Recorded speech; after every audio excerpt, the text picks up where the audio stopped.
Welcome back, everybody. Today, I'm going to teach you how to use Elementor to create, edit, and customize WordPress website blog posts. Elementor is a powerful page builder that gives you complete visual control over your blog posts, allowing you to design stunning content without touching a single line of code.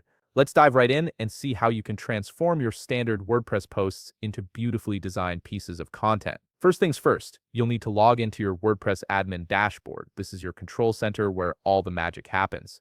Once you're logged in, direct your attention to the left sidebar where you'll find all your main navigation options. Look for the Posts menu and hover over it. From the drop-down that appears, click on Add Post.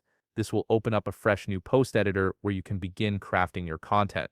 Now you'll see a clean interface with a field at the top that says Add Title. Click into this field and type your blog post title. This is what your readers will see first, so make it compelling and relevant to your content.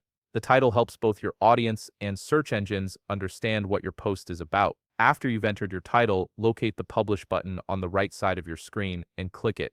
Don't worry, we're not done yet. This initial publish step is necessary to enable Elementor editing for this post. Once you've clicked Publish, you'll notice a new option appears. Look for the button that says Edit with Elementor and click on it. This is where the real customization begins, taking you from the standard WordPress editor into Elementor's Visual Builder interface.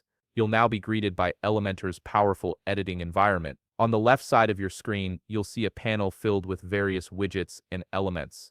These are your building blocks for creating an engaging blog post.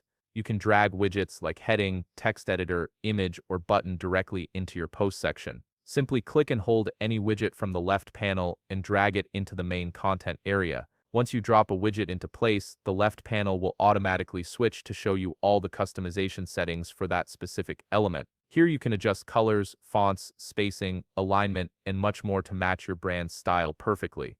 Finally, and this is crucial, don't forget to save your work. Look at the upper right corner of the page where you'll find a button beside the Publish option. This is your Save button. Click it regularly as you work to ensure none of your creative efforts are lost. This simple habit will save you from potential frustration down the line. And there you have it. You've successfully learned how to use Elementor to create and customize WordPress blog posts with complete visual control. If you found this video helpful, please leave a like, subscribe, and see you in the next video.